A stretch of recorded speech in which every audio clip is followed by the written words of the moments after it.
Pikmin is one of the scariest Nintendo franchises ever made. Let's get into this.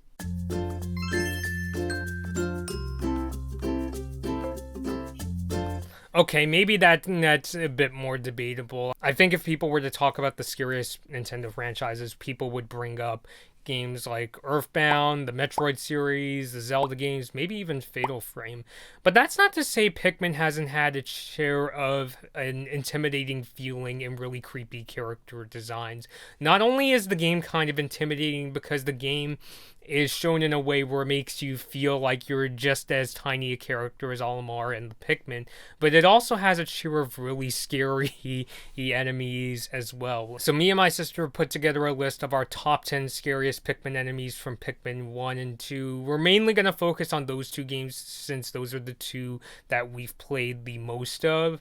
And it's done in a very loose, like, chronological order from the least scary to the scariest. And it's a combination of enemies that both me and my sister found really creepy. So this is our top 10 scariest Pikmin enemies from Pikmin 1 and 2. Okay, so to start off with, we have this fella from Pikmin 1. This is the Mamuta, as my sister describes. It's basically two eyes on a rock. It's this character who goes walking around the stage on the impact site, stomping crushing your Pikmin with its hands, paws, I guess you could call it. And it doesn't kill the Pikmin, but it turns them back into sprouts, as if they just came out of the onion. And this is an enemy that I find more annoying than creepy. It's a relatively easy enemy to defeat. Basically, just toss your Pikmin onto this creature and you'll defeat the Mamuta. But it's annoying in that it stomps your Pikmin back into little sprouts, and so you have to spend some time getting your Pikmin out of the ground and bring them back up again. And especially in a time-sensitive game like Pikmin, that can be really annoying. Okay, so the next one here, we have this odd character, the Puffstool from Pikmin 1. It's this apple-like mushroom creature that waddles around an area of the forest navel, and it shoots out this gas that turns your Pikmin into zombie purple Pikmin. So this is one of the more unique Pikmin enemies in that instead of killing or eating or crushing your Pikmin, this is an enemy that turns your Pikmin into a sort of evil form of Pikmin that goes after Olimar. Now, it doesn't just like run around shooting this gas. Basically, the way to defeat this Puffstool is you have to throw your Pikmin onto the enemy and it'll like turn upside down.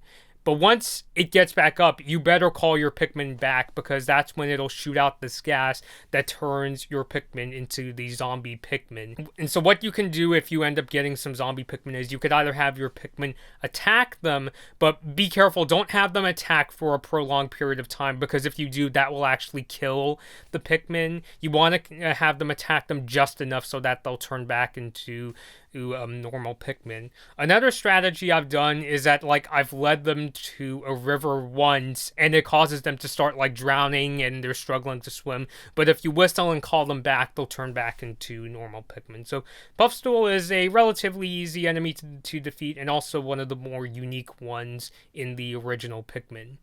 So number 8 on this list is one of our least favorite enemies, the Swooping Snitchbug. And so it's this bee-looking enemy that goes around and kidnaps your Pikmin and drops them on the ground. Doesn't kill them, but it's still a relatively annoying enemy to beat.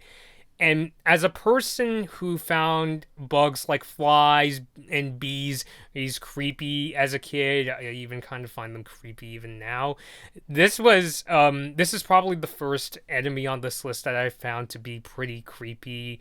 Again, it's not, I wouldn't really call it a ferocious enemy, but it's one of the more annoying ones. As my sister points out, it's the opposite of food delivery. So what you have to do to defeat this thing is that you have to toss your Pikmin up to this creature and they'll start attacking it, which can be kind of tricky to do since your Pikmin might go flying all over the place. So to make it easier for yourself, what you should do is when the swooping snitchbug comes down, that's when you can throw your Pikmin and they'll start easily attacking it.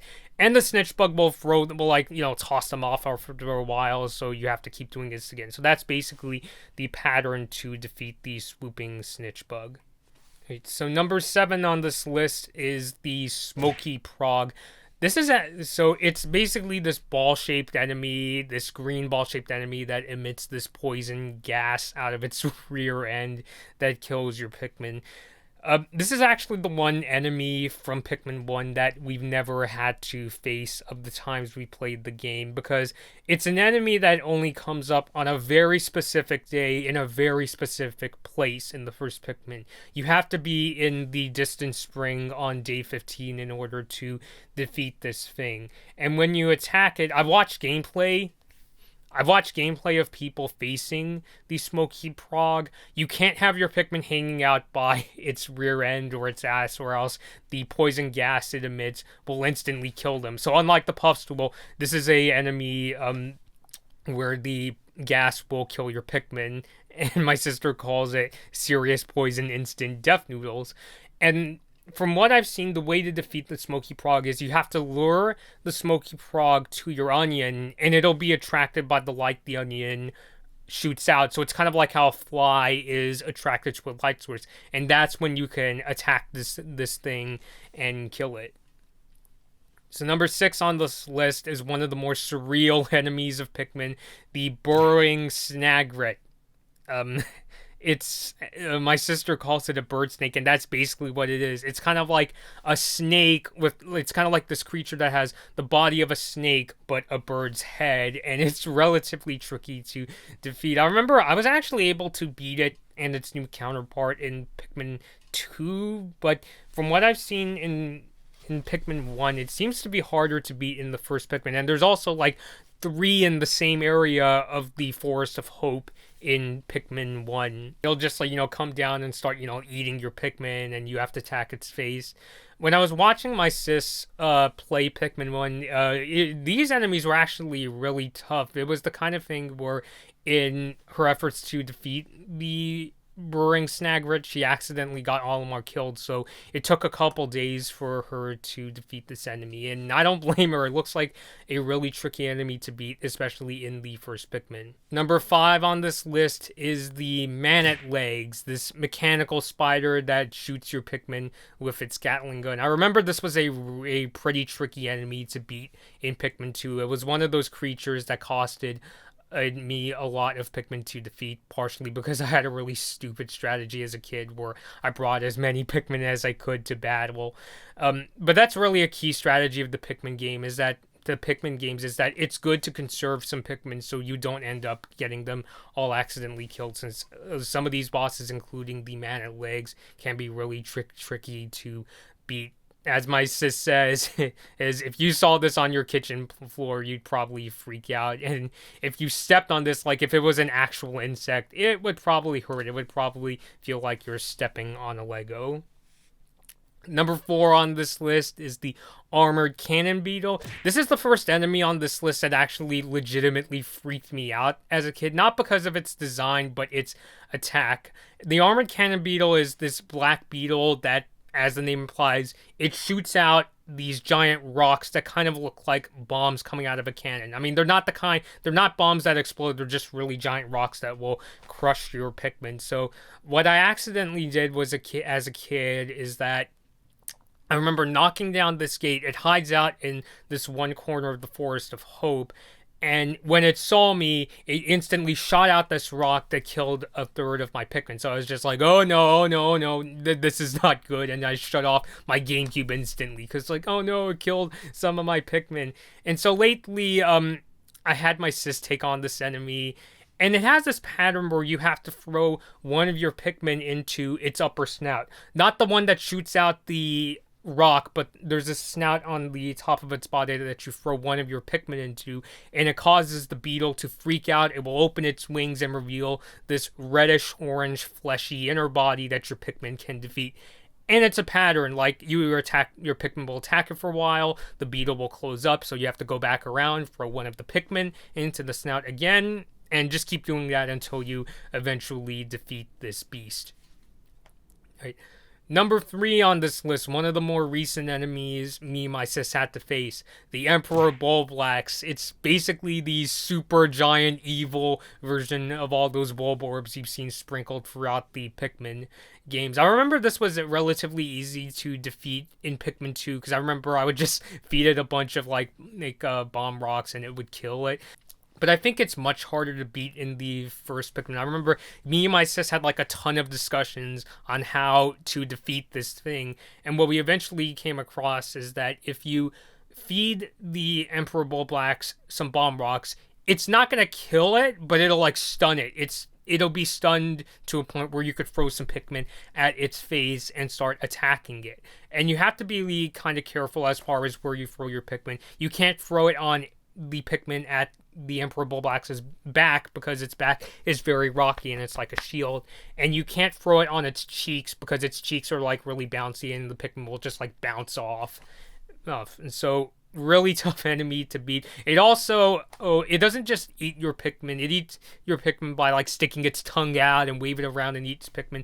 But it also occasionally like jumps around, like it'll like jump and stomp your Pikmin like it's a Wollywog. So gotta be careful of that if you're planning to face this thing in the first Pikmin. So number 2 on this list is the Creeping Chrysanthemum. Really terrified me as a kid. My sister calls it the green bag of death. It's this plant-based enemy that comes out of the ground and has sunflower eyes and this giant mouth and just starts eating your Pikmin. What's really creepy about the Creeping Chrysanthemum is really the way it camouflages itself into the world of Pikmin 2. Basically, what happened to me as a kid in Pikmin 2 was that I was walking around and didn't suspect any enemies. I just saw sunflowers, and then boom! This creepy-ass enemy comes out. As my friend Gabby says, it looks like Audrey 2 from Little Shop of Horrors, and just starts eating your Pikmin. It's a pretty easy enemy to defeat, but its appearance, it's one of the more surreal enemies in Pikmin 2, and it has a really creepy way of camouflaging itself. Basically, in order to be careful, well, you have to look at the sunflowers in Pikmin 2. If you see them having these blinking eyes in the middle, then that's a Creeping Chrysanthemum. And the number 1 and scariest enemy that we've come across in Pikmin 1 and 2 is the Beady Longlegs. I've talked about this enemy a lot in my recent Pikmin-related videos, and this thing just really terrified us as a kid. It's in both Pikmin 1 and 2, but I remember facing it in Pikmin 2. And what happens is, when you come to its stage in Pikmin 2, you'll go into the arena, you'll see this shadow of a spiderweb on the floor, and I was thinking, oh, it must be around here. And then boom! It just comes out of nowhere. Me and my sis screamed, and my mom was like, did a Nintendo game really scare you? And I'm just like, if only you knew.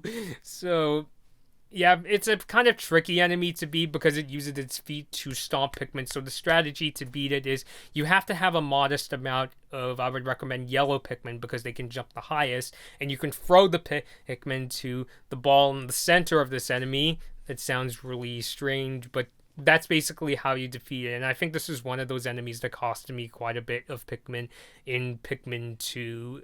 And another scary thing is, in one of the lands of Pikmin 2, for whatever reason, it comes back on like after a certain amount of days have passed. Like, I think it's something like after day 15 or 30 or something. You could correct me in the comments below, but after like a certain day, it will come out in this area, this completely different area of the game. And I remember I wasn't suspecting that, and then all of a sudden then it came back, just boom, just came back, and I was just like, Jesus Christ, it really hates me. I love how my sis says, jump scare, E for everyone. Oh yeah. And I'm just hoping, I know my sis is joking when she says that, but she said in my notes, Beady Longlegs probably slipped and fell. Oops, now I have to fight everyone. Oh, if only it was just an accident. So yeah, these are the top 10 scariest enemies we've come across in Pikmin 1 and 2. What do you personally think of this list? Have any of these Pikmin scare you? Are there scary enemies in in Pikmin 3 and Hey Pikmin that you would like to bring up. Leave all those thoughts down below, and until next time, this has been Blood Moon Bobby, and thank you all for watching. Hi everyone, thanks for watching this Blood Moon Bobby video. Like and share the video if you enjoyed it. Subscribe to the channel to see more of my videos, and ring the bell to be notified about my latest uploads. Don't forget to follow me on social media for my latest opinions and video updates. I hope to see you next time.